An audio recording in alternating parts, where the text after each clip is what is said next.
ప్రభువు ప్రపంచాన్ని ప్రభావితం చేశాడు, ప్రేమను పంచాడు, పాపులను రక్షించాడు, ప్రాణాన్ని పెట్టి పరలోకానికి నడిపించాడు. ఏ విధంగా ప్రభావితం చేశాడు అనంటే, ఈ రోజున మనం పెన్ను తీసుకొని పేపర్ మీద డేట్ వేయగలుగుతున్నాము అనంటే ఆ డేట్ వెనక ఖచ్చితంగా క్రీస్తు శకము అని చెప్పి ఖచ్చితంగా మనం అంగీకరించాల్సిందే. క్రీస్తు శకము, క్రీస్తు పూర్వము అని చెప్పి చరిత్రను రెండు విభాగాలుగా యేసు ప్రభువారి యొక్క జన్మ ప్రపంచాన్నే ప్రభావితం చేసింది. ఏ కులమైనా ఏ మతమైనప్పటికీ కూడా యేసు ప్రభువారి లోకంలో జన్మించారు అని చెప్పి ప్రతి ఒక్కరూ కూడా ఒప్పుకొని తీరాల్సిందే. అందును బట్టే ఈ యొక్క చరిత్ర రెండు విభాగాలుగా విభజించబడటానికి యేసు ప్రభువారి యొక్క జన్మ దోహదపడింది. అంతగా ఆయన ప్రపంచాన్ని ప్రభావితం చేశారు. చరిత్రను విభజిస్తున్నప్పుడు చాలామంది విజ్ఞానవేత్తలు లేకపోతే యుద్ధ వీరులు, శూరులు చాలామంది పేర్లు పరిశీలించినప్పటికీ కూడా ఎక్కువగా చరిత్రను ఎవరు ప్రభావితం చేశారు అని చెప్పి వారి యొక్క జాబితాలో ఫస్ట్ ప్లేస్ జీసస్ క్రైస్ట్ వచ్చింది. యేసు ప్రభువారే ప్రపంచాన్ని తన యొక్క జీవితం ద్వారా ఎక్కువగా ప్రభావితం చేశారు అని చెప్పి వారు అంగీకరించి ఈ యొక్క చరిత్రను రెండు భాగాలుగా విభజించే క్రమంలో యేసు ప్రభువారి యొక్క పేరుని వారు మొట్టమొదటిగా తీసుకొని క్రీస్తు శకము, క్రీస్తు పూర్వము అని చెప్పి చరిత్రను విభజించారు. అందును బట్టి ఆయన కేవలం చరిత్రను మాత్రమే కాకుండా అనేక మంది వ్యక్తుల జీవితాలను కూడా ప్రభావితం చేశాడు. అనేక మంది వ్యక్తులు బాగుపడటానికి, అనేక మంది వ్యక్తులు తమ వ్యసనాల నుంచి బయటపడటానికి కూడా యేసు ప్రభువారి యొక్క జీవితం ప్రభావితం చేసింది అని చెప్పి ఖచ్చితంగా మనం అంగీకరించాల్సిందే. చరిత్రకారులు, విజ్ఞానవేత్తలు, గొప్ప వ్యక్తులు, జ్ఞానవంతులు, అనేక మంది వ్యక్తులు ఈ రోజున యేసు ప్రభువారిని మోడల్గా తీసుకొని, ఆయన జీవితాన్ని మాదిరిగా తీసుకుని, ఆయన బోధల ద్వారా ఎంతోమంది వ్యక్తులు తమ జీవితాలను బాగు చేసుకున్నట్లుగా కూడా మనం చరిత్రలో ఎంతోమంది వ్యక్తులను మనం చూస్తాం. అలాగే ఆయన ప్రేమను పంచారు. యోహాను సువార్త 3వ అధ్యాయం 16వ వచనంలో దేవుడు లోకమును ఎంతో ప్రేమించెను. దాంతోనే ఆ సెంటెన్స్ ముగించబడితే దానికి ఒక మీనింగ్ ఉండేది కాదు, కానీ ఆ సెంటెన్స్ కొనసాగించబడింది. ఎలాగనంటే, దేవుడు లోకమును ఎంతో ప్రేమించెను కాగా తన అద్వితీయ కుమారునిగా పుట్టిన వాని యందు విశ్వాసముంచు ప్రతి వాడును నశింపక నిత్య జీవము పొందునట్లు ఆయనను అనుగ్రహించెను. దేవుడి లోకాన్ని ఎంతగానో ప్రేమించాడు. ఆ ప్రేమకు హద్దులు లేవు, సరిహద్దులు లేవు, బౌండరీస్ లేవు. బహుశా మనుషుల ప్రేమ మధ్యలో స్వార్థాలు, ఏదో ఆశించి మనుషులు ప్రేమిస్తారేమో, కానీ దేవుడు ఎంతగా ప్రేమించాడు అని అంటే ప్రపంచానికి తన ప్రియమైనటువంటి ఏకైక కుమారుడైన యేసు ప్రభువారిని బహుమతిగా, బహుమానంగా ప్రపంచానికి ఆయన అందించాడు. కుమారులని మనం ఎంతగానో ప్రేమిస్తూ ఉంటాం, కానీ దేవుడు తన యొక్క స్వంత కుమారుణ్ణి, ఏకైక కుమారుణ్ణి, అద్వితీయ కుమారుణ్ణి ప్రపంచానికి ఆయన అందించటం ద్వారా, బహుమతిగా, బహుమానంగా ఆయన అందించటం ద్వారా తన ప్రేమను వెల్లడిపరిచాడు. God expressed his love through Jesus Christ. యేసు ప్రభువారిని లోకానికి పంపించటం ద్వారా దేవుడు ప్రపంచాన్ని ఎంతగా ప్రేమిస్తున్నాడో ఆయన వెల్లడి చేశాడు. మనము ఎవరినైనా ఇష్టపడితే గిఫ్ట్స్ ఇస్తూ ఉంటాం, చాక్లెట్స్ ఇస్తూ ఉంటాం, ఏదైనా బిస్కెట్స్ ఇస్తూ ఉంటాం, కానీ దేవుడి ప్రేమ ఎంత గొప్పది అనంటే యేసు ప్రభువారిని లోకానికి పంపించటం ద్వారా దేవుడు ఎంతగా ప్రపంచాన్ని ప్రేమిస్తున్నాడో ఆయన వెల్లడి చేశాడు. కాబట్టి ఆయన ప్రేమను పంచాడు. అలాగే ఆయన పాపులని రక్షించాడు. చాలామంది అనుకోవచ్చు, మేమేం పాపం చేశాము, ఏ తప్పు చేశాము, ఎవరికి మేము హాని చేయలేదు, ఎవరి అపాయాన్ని కూడా మేము తలపెట్టలేదు కదా, మేము ఎవరిని ఏమీ కూడా అంటలేదు కదా, మేము ఎలా పాపులం అవుతాము అని చెప్పి చాలామంది అనుకోవచ్చు. కానీ బైబిల్ సెలవిస్తూ ఉంది, ఆదాము దగ్గర నుంచి దేవుని యొక్క ఆజ్ఞ అతిక్రమించడం ద్వారా ఆదాము దగ్గర నుంచి వారసత్వంగా ప్రతి మనిషి కూడా పాపాన్ని మూటగట్టుకుని లోకంలో జన్మిస్తున్నాడు.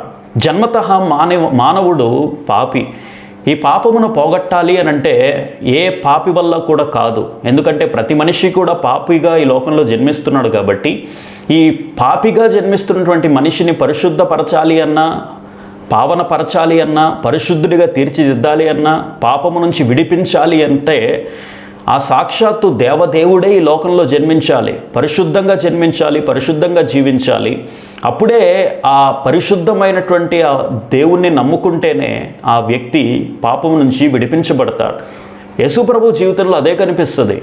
ఆయన జన్మ పరిశుద్ధంగా జన్మించాడు, కన్య మరియ గర్భాన ఆయన జన్మించాడు. ఆయన జీవితం అంతా కూడా పరిశుద్ధంగానే సాగింది. నాలో ఏ పాపమైనా ఉందా అని చెప్పి ప్రపంచానికి ఆయన సవాలు విసిరాడు. ఆయన జీవితం అంతా కూడా పరిశుద్ధంగానే సాగింది. నేను పరిశుద్ధుణ్ణి గనుక మీరు కూడా పరిశుద్ధంగా ఉండండి అని చెప్పి ప్రపంచానికి ఆయన సందేశాన్ని ఇచ్చాడు. తద్వారా పరిశుద్ధుడైనటువంటి దేవుడు ఈ లోకానికి వచ్చి పరిశుద్ధమైనటువంటి జన్మ, పరిశుద్ధమైనటువంటి జీవితం ఆయన జీవించడం ద్వారా పాపిగా మసులుతున్నటువంటి మనిషి, పాపిగా జీవిస్తున్నటువంటి మనిషికి ఒక గొప్ప మార్గం కనిపించింది. పరిశుద్ధంగా జీవించాలి, పరిశుద్ధపరచబడాలి అని అంటే యేసుప్రభువుని నమ్ముకుంటే చాలు కదా. ఆయన పరిశుద్ధంగా జీవించాడు కాబట్టి మనల్ని కూడా పాపము నుంచి విడిపించగలిగినటువంటి సమర్థుడు ఆయనే అని చెప్పి మానవాళికి ఒక వెలుగు కిరణంగా యేసుప్రభు వారి యొక్క జీవితం కనిపిస్తుంది. ఇద్దరు కూడా గోతిలో ఉంటే గోతిలో ఉన్నటువంటి వ్యక్తి మరొక వ్యక్తిని బయటికి తీసుకొని రాగలడా? తీసుకొని రాలేడు కదా. అలా కాకుండా దారిన పోయేటువంటి వ్యక్తి ఆ వ్యక్తి యొక్క చేతిని పట్టుకుంటే బయటికి తీసుకొని రాగలడు. అలాగే ప్రపంచమంతా మనుషులందరూ కూడా పాపులైతే ఏ మనిషి కూడా ఏ వ్యక్తిని కూడా పాపం నుంచి విడిపించలేడు కదా. అందును బట్టే కదా పరిశుద్ధుడైనటువంటి దేవుడే ఈ లోకానికి వచ్చి పాపిగా ఉన్నటువంటి మనిషిని పాపరహితంగా తీర్చిదిద్ది పరిశుద్ధపరచగలిగేటువంటి వాడు కేవలం ఆ దేవదేవుడే కదా. ఆ దేవదేవుడే పరిశుద్ధంగా ఈ లోకంలో జన్మించి పరిశుద్ధమైనటువంటి జీవితాన్ని జీవించి పాపములో ఉన్నటువంటి మనిషిని పరిశుద్ధుడుగా తీర్చిదిద్దగలిగేవాడు కేవలం ఆ సృష్టికర్త అయినటువంటి దేవుడే కదా. ఆయనే కదా ప్రభు అయిన యేసు ప్రభు వారి లోకానికి వచ్చి పాపములో ఉన్నటువంటి మనిషిని రక్షించటానికి ఆయన ఈ లోకానికి వచ్చాడు. పాపులను రక్షించుటకు క్రీస్తు యేసు ఈ లోకానికి వచ్చిననేటువంటి మాట నమ్మదగినదియు పూర్ణాంగీకారమునకు యోగ్యమైనది. మనిషికి ఆస్తులు అవసరమైతే ఆయన డబ్బులు ఇచ్చేవాడు. మనిషికి విద్య అవసరమైతే ఆ దేవుడు విద్యనిచ్చేవాడు. మనిషికి బంగ్లాలు, భవనాలు అవసరమైతే మనిషికి ఇండ్లు కట్టించేవాడు.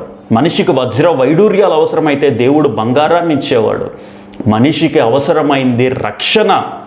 మనిషికి అవసరమైంది రక్షణ కాబట్టే ఆ దేవుడు ఈ లోకంలో రక్షకుడిగా జన్మించాడు. యేసు అనగా రక్షకుడు అని అర్థం. పాపులను రక్షించటానికే ఆయన ఈ లోకానికి వచ్చాడు. చిట్ట చివరిది తన ప్రాణాన్ని అప్పగించి పరలోకానికి ఆయన నడిపించాడు. మనకు ఏ అర్హత లేదు, ఏ యోగ్యత లేదు. మనం పరలోకానికి వెళ్ళడానికి నిజంగా మనకు అర్హత ఉందా? ఒక్కసారి గుండెల మీద చేయి వేసుకొని నేను ఏ పాపము చేయలేదని చెప్పి ప్రపంచంలో ఏ మనిషి అయినా చెప్పగలడా? ఎవ్వరి వల్ల కూడా కాదు కదా. పరలోక ప్రవేశం అనేది ఒక మనిషికి ఉచితంగా లభించగలగదా? మనం దేవుడు నివసించేటువంటి ఇంటిలో ప్రవేశించడానికి ఏమైనా అర్హత ఉందా? మనకి లేదు కదా. అందుకనే ఆ దేవదేవుడే ఈ లోకానికి వచ్చి ప్రతి మనిషిని కూడా కులమతాలకు అతీతంగా పరలోక ప్రవేశానికి అర్హత సాధించే విధంగా తీర్చిదిద్దాలి అని చెప్పి ఆ దేవదేవుడు ఈ లోకానికి వచ్చి ఆయన జన్మను, ఆయన యొక్క జీవితాన్ని, ఆయన యొక్క మరణ పునరుద్ధానాలను ఎవరైతే విశ్వసిస్తారో, అంగీకరిస్తారో, తెలుసుకుంటారో, హృదయపూర్వకంగా విశ్వసిస్తారో వారికి పరలోక ప్రవేశాన్ని ఆయన ఉచితంగా అందించాలనే కదండి. ప్రతి ఒక్కరూ కూడా పరలోకంలో ప్రవేశించాలనే కదండి ఆయన ఈ లోకానికి వచ్చింది. ఏ ఒక్కరూ కూడా నరకాగ్నిలోనికి వెళ్ళకూడదు, నరకాగ్ని గుండంలో ప్రవేశించకూడదు. ప్రతి వ్యక్తి కూడా పరలోకంలోకి వెళ్ళాలి. ప్రతి వ్యక్తి కూడా పరలోక రాజ్యంలో ప్రవేశించాలి అనే కదా పరలోకములో నుంచి ఆ దేవదేవుడు ఈ లోకానికి వచ్చి నన్ను విశ్వసిస్తే చాలు, నన్ను అంగీకరిస్తే చాలు, నా యొక్క జీవితాన్ని, నా మరణ పునరుద్ధానాలను అంగీకరిస్తే చాలు, మీకు పరలోక భాగ్యాన్ని నేను ఇస్తాను అని చెప్పి ఆయన తెలియజేస్తున్నాడు కదా. ఆయన జన్మ పరమార్థం అదే కదా. ఆయన జన్మించింది అందుకే కదా. ఆయన ఈ లోకానికి వచ్చింది అందుకే కదా. ప్రతి మనిషిని కూడా పావనపరచబడ్డ మనిషి పరలోకంలోనికి తీసుకొని వెళ్ళాలనే కదా ఆయన ఈ లోకానికి వచ్చింది. ఈ సత్యమే క్రిస్మస్ యొక్క సందేశం. క్రిస్మస్ అంటే కేవలం ఇంటిని అలంకరించుకోవటమో, ఇంటిపైన స్టార్లు కట్టుకోవటమో, ఒంటిని అలంకరించుకోవటమో, లేకపోతే కడుపుని తృప్తిపరచడానికి రకరకాల తిండి పదార్థాలు తినడమో కాదు కదండి క్రిస్మస్ అంటే. క్రిస్మస్ అంటే కేవలం బాహ్య సంబంధమైన అలంకరణలు కాదు కదండి. క్రిస్మస్ అంటే యేసు ప్రభు వారి యొక్క జన్మ పరమార్థాన్ని తెలుసుకోవడమే క్రిస్మస్. ఆయన ఎందుకు ఈ లోకానికి వచ్చాడు? ప్రేమించటానికి వచ్చాడు, పాపుల్ని రక్షించటానికి వచ్చాడు, పరలోకానికి తీసుకుని వెళ్ళడానికి వచ్చాడు. ఇదే నిజమైనటువంటి క్రిస్మస్. బహుశా మీకు కొనుక్కోవడానికి డబ్బులు ఉండకపోవచ్చు, ఏమీ పర్లేదు.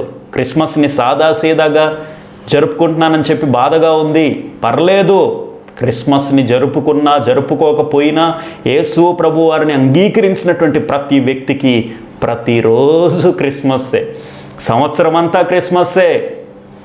ఆ క్రిస్మస్ సంతోషం, సమాధానం, శాంతి ఎప్పుడు వస్తుంది అనంటే ఆ ప్రభువుని మన హృదయంలో జన్మింపజేసినప్పుడు, అంగీకరించినప్పుడు, మన హృదయంలో జన్మించడానికి ఆయనకి అవకాశం ఇచ్చినప్పుడు మన క్రిస్మస్, మన జీవితం అంతా క్రిస్మస్ పండుగగా సాగిపోతుంది. ఈ రోజున క్రిస్మస్ సందర్భంగా ఈ విషయాలను మనం అంగీకరిద్దామా, తెలుసుకుందామా? ఆయన ప్రేమను తెలుసుకుందాం, ఆయన రక్షణను తెలుసుకుందాం, ఆయన యొక్క పరలోక రాజ్య ప్రవేశానికి మనకి ఇచ్చినటువంటి ఆధిక్యతను తెలుసుకుందాము. ఆయన యొక్క జీవితాన్ని తెలుసుకొని, ఆయన యొక్క త్యాగాన్ని తెలుసుకొని, ఆయన యొక్క జన్మ పరమార్థాన్ని తెలుసుకొని ఈ క్రిస్మస్ పండుగను సిసలైనటువంటి క్రిస్మస్ పండుగగా మీరు జరుపుకోవాలని మనసారా కోరుకుంటూ మీ అందరికీ కూడా క్రిస్మస్ శుభాకాంక్షలు. Thank you so much.